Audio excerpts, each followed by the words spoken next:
1% of dudes rapping, they ain't nice as me. 98% ain't lived the same type of life as me. The judge gave me life and then they sent me where the life is be. That level 4 with depth and vice, the type of stuff they like to see. Two choices, fight or flee.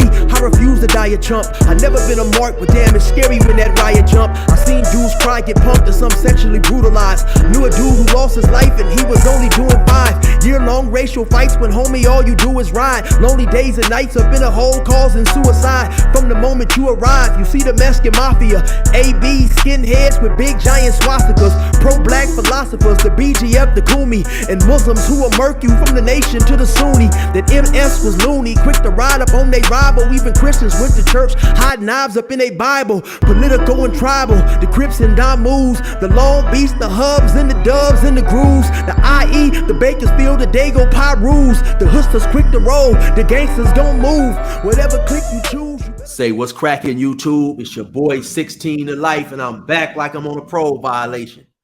You already know, man. Today we got a real special guest, brother by the name of Daryl King, who reached out to me. He's a former prison guard in the California Department of Corrections, and I'm gonna let him introduce himself and tell you a little bit about himself. So, hey, how you doing today, Daryl? I'm doing fine, sir. How you doing? Oh man, I'm doing good, man. And like I say, it's a pleasure to have you on. By me having a prison show, I always like to try to bring everybody, all sides. And what I think is real interesting about Daryl King here is he started working, I believe he told me back in 1986. That's actually 10 years before I even hit prison. And that's when prison was really 89. much more. Or 85. Okay. So yeah, 89, that's 89. Oh, 89? 89. So you said you started working in 89. How did you happen to become or get interested in being a prison guard? Well, I got out of active duty military, and I had a couple of my partners that joined the Department of Corrections. I wanted to be a sheriff, to tell you the truth. And the sheriff I kind of fell out with them, and I said, let me be a corrections officer and see what's going on. So that's how I ended up doing it. Okay. And so I detect a slight accent. So are you originally from California? No, sir. I'm from Atlanta, Georgia. Grady, baby. How did you make your way down California? Was it through the military some type of way? Yes, sir. I got off active duty in the military in Sacramento, California. And what part of Atlanta you say you grew up in? I'm from East Point. So what was it like growing up out there? Everything was good. It was good before all this crazy stuff started happening. A new place to grow up, and you could go anywhere and do your thing, and nobody bother you. The worst thing that happened, you get into a little fist fight because you're in the wrong part of town. You know, kind of like California, not as violent though. You might a little fist fight, or somebody might try to rat pack you, but if you knew somebody in that neighborhood, they left you alone. Right. And how would you say the Black unity was back then growing up? Oh, it was great. Great. You know, Atlanta's a black city. You had all kind of blacks in charge of everything. You had a black mayor, you know, a black police chief. Everybody was black because we was making our move up. So you would say like back then, pretty much, I mean, you and everybody that you was raised around had a pretty good sense of blackness and stuff like that. No gangs and none of that stuff like that when you was growing up? We didn't have what you call gang. We had projects. You from one project, they from another project, and y'all might have a little fist fight every now and then, and the older guys would get together and say, hey, let's go out and play football. And that's how we solved a little conflict. When I played football, whoever won, whoever lost. But hey, we was good. Nobody died, nobody got stabbed. It was all good. Okay, and yeah, and the reason that I asked you that question is I'll tie it into later on in the interview to why I asked you that. But anyway, so you said some of your friends suggested that you try to be a prison guard. So after you went about, you know, going about the process or whatever, how long did it actually take for you to get the job? It took me quite a while because they was losing my paperwork. All kind of stuff was going on, and I think it took me about 9 months, maybe a year to actually go to the academy. And was the pay pretty good back then? Compared to the military, it was great. And so the time goes by, you finally end up being notified that you get the job and stuff. Did you have a choice of what prison that you worked in, or they just put you where they needed you? No, what actually happened was my wife called me and told me, say, you got a letter from Department of Corrections. I said, okay. So she bring the letter up to my job. We both get on the phone, and they said the first 17 people called will get Folsom State Prison. Folsom is then driving distance. I wouldn't have to move or anything. So we get on the phone. I'm on one phone, she's on another. So finally, somebody picked the phone up, and I told them who I was and everything. And they said, you got the job at Folsom. I said, okay, great. Okay. So back then did they have, like, was Folsom a level 3, a level 4, or? It was a 4 when I got there. Uh-huh. And so at that time, were you like familiar or slightly familiar with California politics, Crips and Bloods and stuff like that? No, I heard about it, but didn't know anything about it. When it comes to the politics, didn't know anything about it. And that's kind of why I asked you, the question earlier about did they have gangs out there in Atlanta and stuff. So once you came to get a firm understanding of the California politics and the black on black, Crip on blood type of stuff, what was your assessment of that? How did you feel about that? I didn't think it was right, and I just think it was, to me, a waste of time. And you got a common enemy amongst everybody, and you still fighting against each other. I didn't understand it. Right. And so, what was your first day like? Can you just describe your first day on the job and stuff? Was you kind of like apprehensive? I'm pretty sure, because a lot of times we see on the news that prison is, and it can be violent and dangerous and stuff. So I'm sure your family had some type of concern and worry about you. So what was it? What was your first day like? My first day, I was in one building, gun walk, in the evening shift. I think it was like 3 to 11 or something like that. So I was on the gun walk with another brother, and he explained everything to me, tried to let me know what was going on. The first thing he told me, he said, if you see an inmate on this gun walk, you shoot him. I looked at him, he said, yeah, you see an inmate on this gun walk, shoot him. And I remember that like it was yesterday. So how long did you end up working as a prison guard? I was 23 years. Yes. So during, like, when you first began working, and I always wondered this when I was doing time and I would see new guards, were there like veteran guards there who tried to influence or tell you how to, what type of attitude to take towards the prisoners and how to deal with them and stuff? You always got the ones that tell you, said, like, hate inmates and all that stuff there, but I always dance to my own music. I can't dance to his music. His music might be too fast or too slow, so I had to make my own decisions up. When I joined the California Department of Corrections, I went to Folsom State Prison. Most officers wouldn't even help you. I learned from inmates. Inmates kind of taught you the job, and that's where I learned from. Now, looking back on things now, do you feel like some of the officers wouldn't help you because you was black, or do you feel they would just didn't want to help other guards? It was just customary to treat new officers that way. Uh-huh. And some of these people only had 6 months in. Some of them had a year in. So you would think they got a lot of time in the way they treat you, but then you find out they don't have that much time than you. And so, what was one of the first things that shocked you, that you can remember, being a prison guard? The way that people treat you, way the officers treat you. That I walk by people and they wouldn't even speak to you. Uh-huh. These are black people, black officers wouldn't even speak to you. Right. And I just found that strange. And I'm assuming, of course, coming from the South, where you guys was raised with hospitality and respect, because that's how I was also raised in a small town. And of course, anytime you see another black person, you acknowledge them. So I'm sure that was something that lightweight bothered you and seemed kind of odd to you.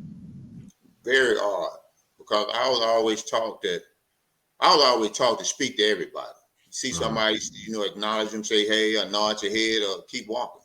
But these people wouldn't say anything to you. They wouldn't help you to learn the job. They wouldn't do anything for you. And so how long were you working before you seen an act of violence or something that shocked you? It was quite a while before I seen an actor. I see little fist fights going on and that kind of stuff there. To me, that wasn't really nothing to me. Hmm. Then the first time I seen a person get stabbed, then I kind of woke my eyes up. Uh-huh. So this is real. And do you recall the incident when someone got stabbed, like who was involved and stuff like that? It was whites. First time I seen somebody get stabbed was whites. Uh-huh. Two whites were stabbing another white, and I said, "Whoa!"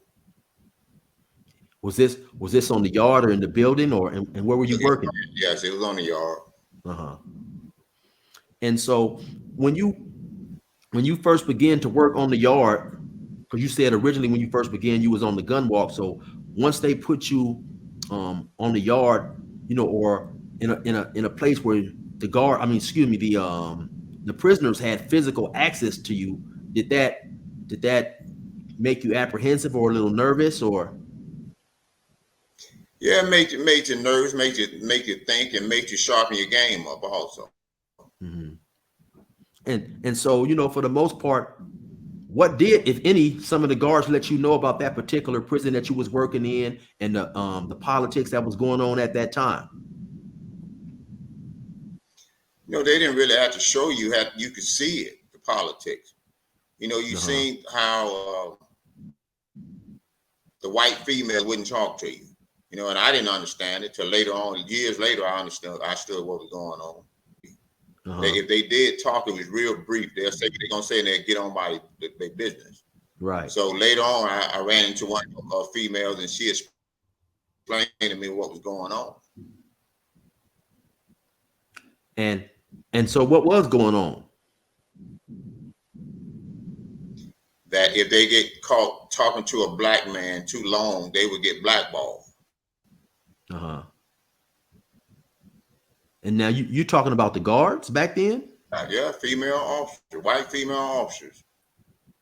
Wow, so that's interesting. So it seemed like it was a division back then. So they didn't want the white officers didn't want to get caught talking to the black guards. White female officers. Oh, the white female officers. Oh, okay. And so back then, do you, in your estimation, was it a lot of black guards at Folsom? It was quite a few, and really not that many. We was outnumbered. Uh-huh. But was it enough to feel comfortable? No, not to me. It wasn't. I Uh-huh. mean, it was enough to feel comfortable. But how can you feel comfortable when we got y'all divided? They had And us then divided. They had us not want to help each other. wow, and that's extremely interesting because we know 89, that was it was definitely different. It was definitely different times period in 89, racially, not just among the prisoners, but just among people in general. And so you said, so the racial tension was definitely something that you could witness and feel. Oh yeah, you can feel it every day. You Uh-huh. felt it. Well, in a situation like that, right, where and I'm talking about the guards, where everybody needs everybody. I mean, I don't understand how the guards could, and I'm gonna say the white guards here because I'm pretty sure that's who started it and created it. I don't see how they would feel it would be helpful to divide, to divide it in separation in a situation where a person's life could be on the line and you guys really need each other. Everybody, the guards really need each other's back in the event that a prisoner became violent and stuff. So I just don't. To me, that's crazy. What it was we stuck together in critical times. Times when they needed me to be there, I needed them to be there. They would be there for those times Right. because you didn't want to get a bad reputation of being a coward or not supporting your partner. You didn't want to get that reputation. Uh huh. Wow.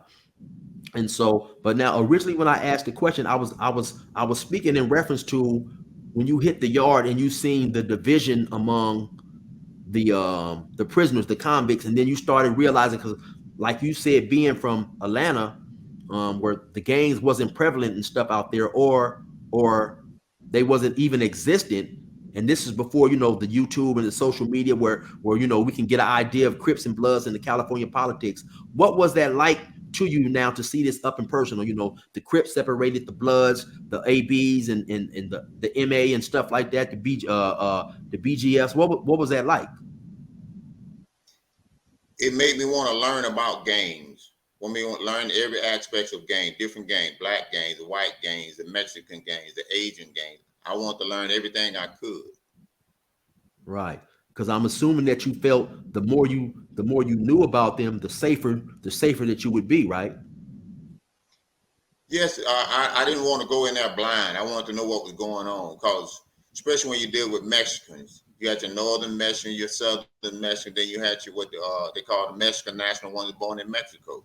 So you had to kind of try to know which one's which. Right. Now, back in those days, is that in '89? Because like I said, I didn't get to prison until '96.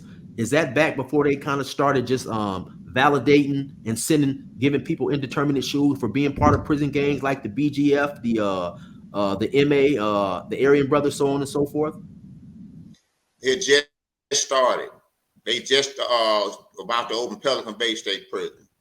Uh-huh. So before Pelican Bay, it was B Shoe. Folsom had a place called B Shoe. All the big name was in there. All the big Mexican Mafia, all the big BGF, all the big whoever they was in B Shoe. All the Aryan Brotherhood was in B Shoe. Mm-hmm.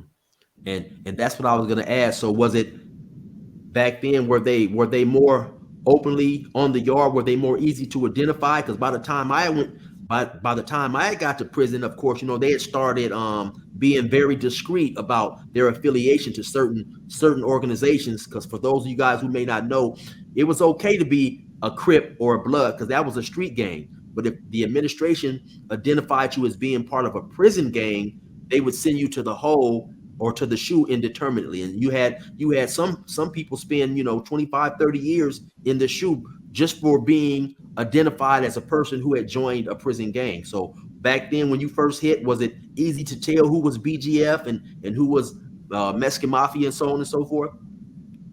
Oh yeah, it was easy to tell.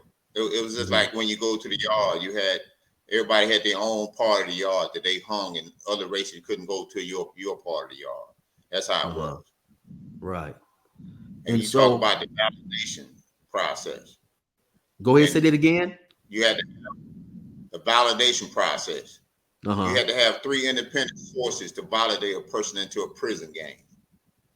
You had to have them talking to a member of the gang. You had to have tattoos. You had to have something that validated. You had to be 3 individual sources before you can validate them into a prison gang.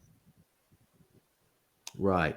And lots of time I've heard people who did eventually get validated claim that they was kind of validated on really bogus information or information that really shouldn't have been used. Did you ever see any of that? Like the prison administration kind of validating people who didn't really qualify to be validated? No, I never really seen that because most of the people who validated were prison gang members. I had never remember seeing one that wasn't a prison gang member when they got validated. Because we didn't do the validation at the prison. What they did was get the package together and send it downtown, and downtown decided whether it's good information or bad information, and then the downtown validated. So, in your opinion, who what I guess what ethnic race group on the prison yard had the most were the deepest? Who was the majority, I guess, in prison? I mean, for its numbers, it's the blacks. For its numbers, but then they so divided. You got the BGF. Then you get down to the Bloods, the Crips, and all that 415 Kumi. You got the Bay Area again. All kind of stuff going on with the blacks. And so you said something earlier that was interesting. You said that you felt it was basically helpful on your job to learn and know as much as you could about the individual groups that ran in prison? How did you go? How did you go about finding out? First, I started reading things, and then I started talking to inmates about different things. Nothing confidential. Nothing what to call them a rat or a snitch. We would just talk about different things, and I Uh-huh. started gathering information with debriefings, that kind of stuff there. And so I get a lot of questions a lot of times about the difference between 415 and BGF and Kumi and stuff like that. Could you kind of share with us a little bit about what you know about those organizations? BGF was the godfather of the gang, the black gang. They the godfathers. You know, they started back when it went in the '60s, and then came along. You said 415. That's just an area code for the Bay Area. Anybody lived in San Francisco, Oakland, Richmond, 415, that was the area code. Then you Right. came to the Kumi. You had the Kumi, 415 Kumi. They started really inside of a prison too. Then you had the what they call the Wrecking Crew, Oakland Machine. You had all these different gangs out of the Bay Area, but they were Mm-hmm. never called gang. Only one called a gang was the BGF. Mm-hmm. And for those who may not know, Kumi is just basically the letter 10 in Swahili. And then like he just said, the area code is 415. And if you add those up, that makes 10. And so that's where the Kumi came from. And so what about, what group did you feel was like the most dangerous in there? Southern Hispanics. I can And I can say why the go in your ahead. opinion, why is that? Well organized, stayed together. They had rules. They had house rules. Never were going to disrespect an officer until an officer disrespect them or put their hand on them. That's how they got out. Uh-huh. So in terms of disrespect, did you encounter a lot of disrespect from the black prisoners in there? Oh yes, you had more disrespect from black prisoners than you had from anyone. Uh-huh. Some of them you can't. No matter what you've done, you couldn't please them. There's always some where you this. You on the other side. Yeah, I'm on the other side. You'll like me more if I was an inmate. Uh-huh.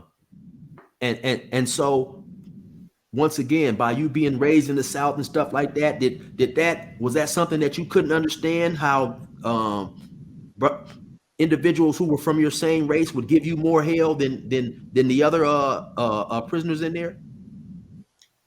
It puzzled me for a long time, and then you just start looking at that's who they are. Uh-huh. They angry at the world because they locked up or whatever. And they want to take it out on somebody, and they had to take it out on you.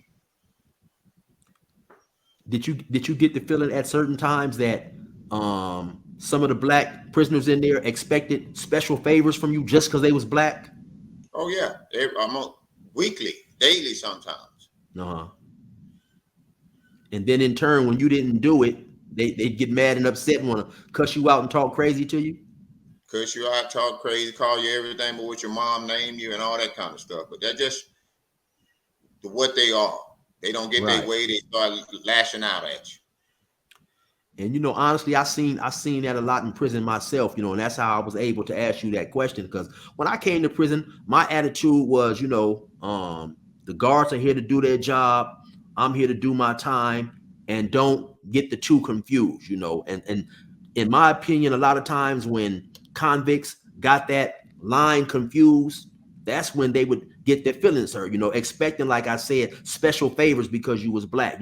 I think a lot of those dudes fail to realize that, you guys have a job to do, and that's how you guys are there providing for your family, and so we chose to be gang members. We chose to be gangsters and convicts, you know what I'm saying? So I never expected any special favors from the guards, and that way I would never get my feelings hurt, but that didn't always happen. That's the way it is. I remember one time a white inmate told me, said, "You are a racist." And he said, "No, let me rephrase that. You're not a racist. You're pro-black." And I looked at him and I say, "I'm pro-black." He said, "Yes." I said, "What am I supposed to be?"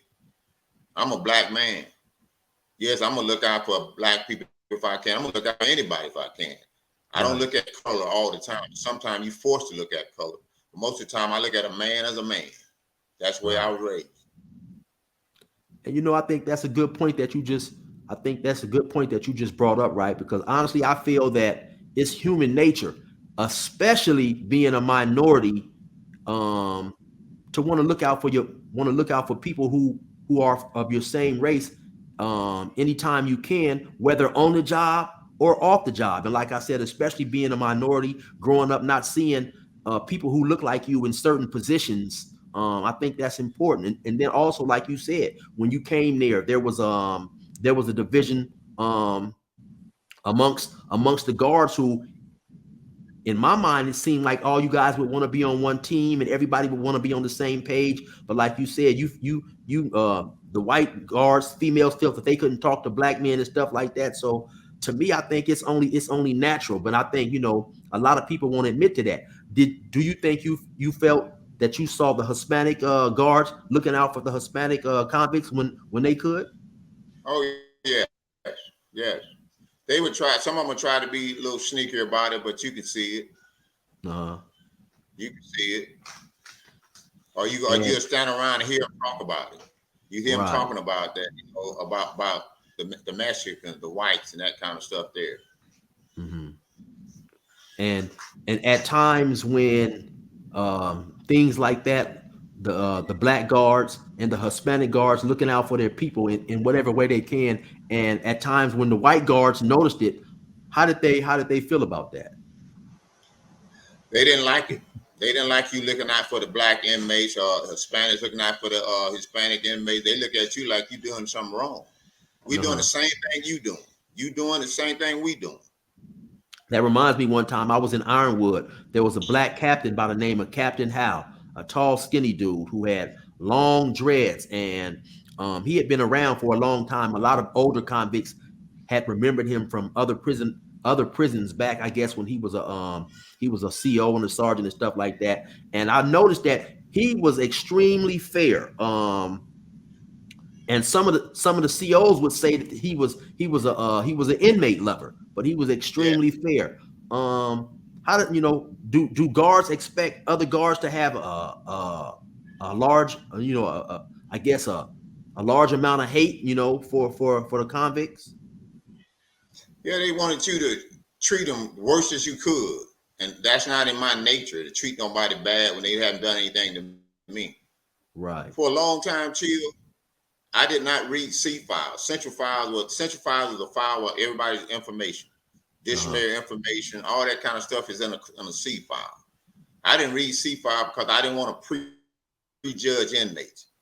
I wouldn't Right. read it until I started doing gang investigation stuff. Then I started reading C file. But Uh-huh. they expect for you to treat your own people bad, Right. and I wouldn't do that. Hmm. And so, now I'm pretty sure, like back then in '89, you had well, you didn't have any convicts on the yards with bad charges, but what would uh what would be some of the things, I guess, some of the charges in prison that would make guards even hate convicts more? Child molesters, rapists, people like that. Uh-huh. But wasn't people like that with those type of charges, wasn't they stabbed and ran off the yard back then? Not all of them. Some of them still Uh-huh. around. Right. So And back then, you could fake it. You can tell them you in there for this, you in there for that, and you couldn't prove it. right. You couldn't prove he was a child molester unless you had the official paperwork. That's before all this computer stuff started. Uh-huh. Once the computer stuff started, you can put that person's name into Megan's Law, and you can find out if he's a child molester, he's a rapist. You can find that stuff out. Right. Now, there's always a lot of speculation in I would say YouTube land that the black convicts don't check paperwork, and so you have more undesirables on the yard, like rapists, child molesters, stuff like that. Now, in your honest opinion, did something like that exist? Were the other races, the Hispanics and the whites, more I guess more efficient making sure those type of individuals wasn't on the yard uh, and ran with them? Yes. It was always a standing order with us that we knew that the whites was going to check paperwork. The Mexicans was going to check paperwork. Some blacks check paperwork, but not all of them. Right. And that's what I've said several times. I think sometimes a lot of these YouTube rumors get started, and people basically believe a lot of the things that the Hispanics say and stuff like that. And I've explained that several times, that it just all depends with the blacks on who's in charge of that particular car. You may go to one prison and the blacks are checking paperwork. Then you go to another prison and they're not checking paperwork. So it all came down to the individual convicts, due to the fact that the blacks don't have bylaws and structure and certain type of rules that's standard, I guess, in every single prison. Mm-hmm. It is. And so what was your analysis of the whites on the yard? The Aryan brothers. 'Cause I think I've never mentioned this on my page too. Now in some of the prisons, you may have the white supremacist gangs, the Aryan brothers, the Nazi lowriders, the skinheads, and then you have just the regular whites that's just there to do their time, and they still roll with the whites, and they're known as Woods. What was your opinion of the whites and how they ran their car and stuff like that? Were they vicious and dangerous as well? They was vicious and dangerous in some areas, but they was divided also. How Like you so? said, the Nazi lowrider was more closer to the Aryan Brotherhood. Then you had the skinhead. Some of the skinheads wasn't cool with the Aryan Brotherhood, so they was kind of divided. And some, to a small aspect, they were divided. Uh-huh. And then what about just the regular wood pile? Regular wood pile, where you had the Cocoa County, they was a big white group. They kind of stuck together with each other. They always Uh-huh. had big numbers though, so they was pretty cool, with everybody else, because they had the numbers. And so out of all those groups, which one would you say was the most dangerous? Out of the whites, Yes, uh-huh. I would say the Nazi lowriders, Uh-huh. because they was trying to please the Aryan Brotherhood. Right. They was a new like the foot soldier for the Aryan Brotherhood, so they were trying to please the Aryan, Uh-huh. because they had admirations of being Aryan Brotherhood one day. Right. And so by you being a black officer, did you ever have any issues or disrespectful things said to you by some of these white supremacist groups in there? No, I mean, you knew they was thinking it, but they wouldn't put it into words. Right.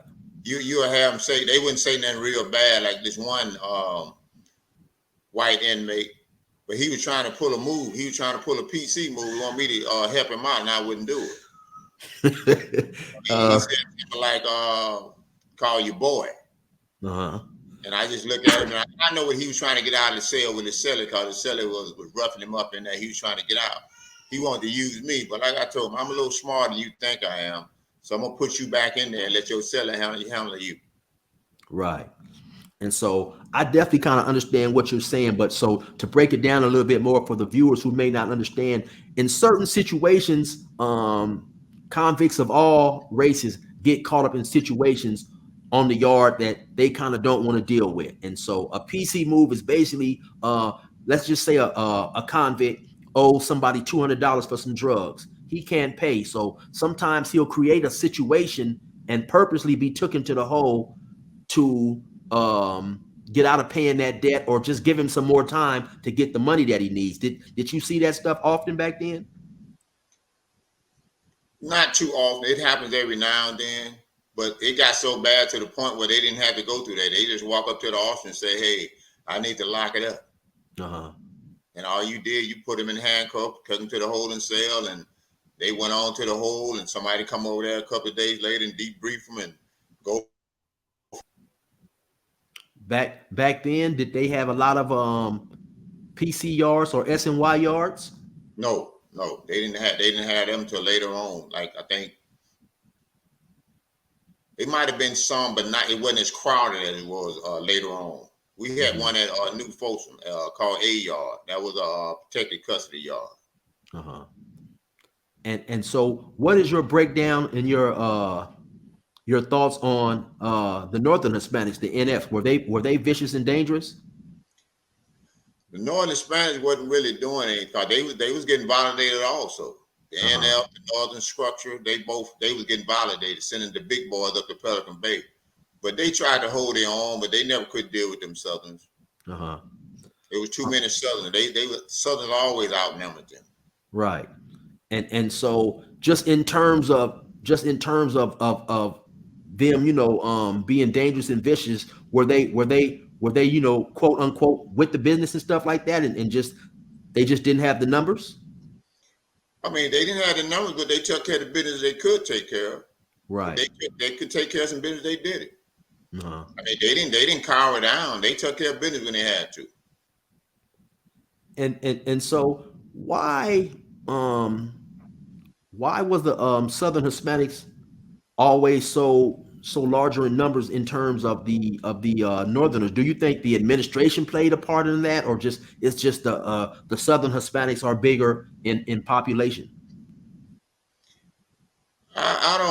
I wouldn't say the administration did it. I just say it just happened. But because Folsom State Prison and New Folsom, CSP Sacramento, was always Southern friendly prisons. Uh-huh. Old Folsom Southern friendly, and New Folsom Southern friendly. And that's just the way it was. I don't know if the administration had something to do with that or not, but that's just the way it was. Uh-huh.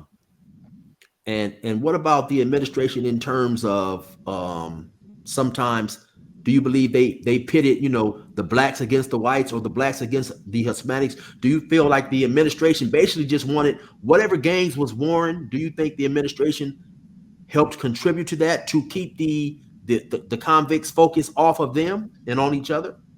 Oh yes. I heard an officer. I was walking the yard with an officer, and he told me that, and I had to look at him a certain way. He said, we stir up stuff amongst the inmates so they can stop focusing on assaulting us. And I looked at him a certain way, and he said, yeah, we have to do that sometime. And I was like, wow. Now, the officer that told you that, was he white, black, Hispanic? He was white. Uh-huh. And did he go on to elaborate in what type of ways? I mean, how did they actually stir up stuff? Or in the event he did not elaborate, the longer you work there, did you get a better idea of how the agitation was created? What I learned, that it don't take much to agitate the blacks against each other. It don't take much. You can get one inmate, have him up agitating some things. Prime example, a homosexual. You can get a homosexual and have 15, 20 dudes fighting. Right. Because the homosexual start messing around with a Crip. Then decide they want to go mess with the blood. Now you got tension between the Crips and the blood. Uh-huh. So me as a yard officer say, you got to get rid of the problem. The problem is the homosexual. So you get the homosexual, send the homosexual somewhere else. And the problem sometimes goes away. Now, in California, for those who may not know, there are a couple of famous homosexuals. Have you ever heard the name Purple Passion? Yes. Have you ever heard that name? Have you ever worked in a facility where Purple Passion was? I want to say Purple Passion was at New Folsom. I want to say. Uh-huh. I'm almost certain that he was at New Folsom. Because from what I've heard, I've never ran across Purple Passion, but from what I've heard about Purple Passion is he was a kind of a very tall black homosexual, muscle bound, and that he didn't have no problem in fighting, that he was a good fighter, and that he basically took what he wanted. Yeah. That's how I remember. Uh-huh. Were there ever any homosexuals on the yard that was dangerous and stuff and vicious? I can't remember the homosexual's name. Was a black homosexual, but nobody messed with that dude. He would go around the yard. We had his headphones on, and he would dance on through the yard. Nobody messed with that guy. And everybody say, hey, it was two that I remember. Two black homosexuals that nobody messed with. I don't want to call their name or anything. Right. Were they big in stature or just nobody messed with them? They were big in stature. But the main one I'm talking about had a reputation of handling business. Uh-huh. And so what about homosexuals in terms of white homosexuals or Hispanic homosexuals? Did you encounter or run across any of those? I ran across maybe one or two white homosexuals. For as Hispanic homosexual, I might have ran into 5, and I think 2 or 3 Northerners. But I remember 2 Southern homosexuals, and those they didn't last long on the yard. Right. One of them got sliced, and the other one, somebody dropped a kite up on his door, told him, "Don't bring your butt out here, or this gonna happen." That next day, they locked up. And that's another thing I'll say in YouTube land, that they think that homosexuality runs rampant in the California prisons, and that's something that in my experience, it's always been that, like you said, for the most part, when homosexuals hit the yard, they're ran off the yard. Homosexuality is frowned upon in California prisons. I think it may be more prevalent in the southern prisons due to the fact that there wasn't the gang presence in those southern prisons wasn't as big as it is in California. California, by it being so many different gangs, you're not going to have people allowing their homeboys to be sexually preyed upon and stuff like that. In your experience, how was the homosexuality handled in the prisons that you've done time in? It was there. It was there, but it wasn't. It was when I first started Old Folks. When I seen them, they was flamboyant, but not with the tying your shirt up and all that, rolling your pants up. It wasn't like that. But you knew they were homosexuals. Right. So it was there. It was there. I remember when I first started Old Folks, when I was on the tier one morning, and I kind of got a feel of what was going on, and I knew this one homosexual stayed on a certain tier. But that morning for breakfast, this homosexual went to breakfast on another tier. And I looked at him, I said, "Hey man, what you doing? You live down here." He just gave me that look and didn't say anything. Well, I pretty much know what was going on. Right. And people also wonder a lot about sexual assaults. Did you ever experience people getting sexually assaulted? My whole 23 years, I think I ran across it maybe 6 times. Uh-huh. It's about 6 times I ran into it. Right. And so that's pretty rare, because like I said, a time or two when I addressed the topic, from what a lot of people believe, people get raped all the time in prison. I think sometimes people will let what they see in the movies become their reality. And once again, like I said, by California being so dominated by the gangs, most people are not going to have their homeboys being sexually violated and stuff like that. But like you said, it does happen from time to time. Yeah, from time to time, but you have to, like I always say, how many men gonna admit that somebody took their cookies? Right. And then another point I think too is, when I say you have a lot of men frown on homosexuality in prison, and I think a lot of them, some of them just frown on it because it's the thing to do. From time to time, when I did see homosexuals hit the yard, you would see some people vying for the attention of the homosexual who maybe 4 or 5 months ago was denouncing homosexuality. So sometimes, yeah, when a homosexual would hit the yard, sometimes you would see who's who. I know for the black individuals who did indulge in messing with homosexuals, it was a practice to, if whatever particular area they was from, definitely their homeboys would make calls to the streets and let them know that so-and-so was in here messing with a homosexual, and put the word out. Yeah, yeah. Cause you know some people fall in love with homosexuals. Right. I've seen a couple lock it up. I've heard stories. I've heard stories of where people fell in love with homosexuals and even went so far as to get the homosexuals' name tattooed on them. So yeah, stuff like that. It does. At the house with family, eating, smoking, and playing games. I smoked a couple ops, left him in the box. The only man that ever hit me with his hand, it was my pops. Any other dummy try, he bout to die, my nigga watch. In a hurry, cause I'm Conrad Murray, giving deadly shots, overdose until they drop. And I ain't talking propofol, it's 50 in this rifle clip, that's 25 for both of y'all. I played the game so well, I'm qualified for coaching, y'all. Got arrested, nigga faced the L and never spoke at all. Got 16 to life in that cell, I never choked at all. I did 24 years before they opened up the wall. Don't ask me about no soap at all, cause nigga that's some gay shit. And like dog shit in the street, I'm nothing to play with.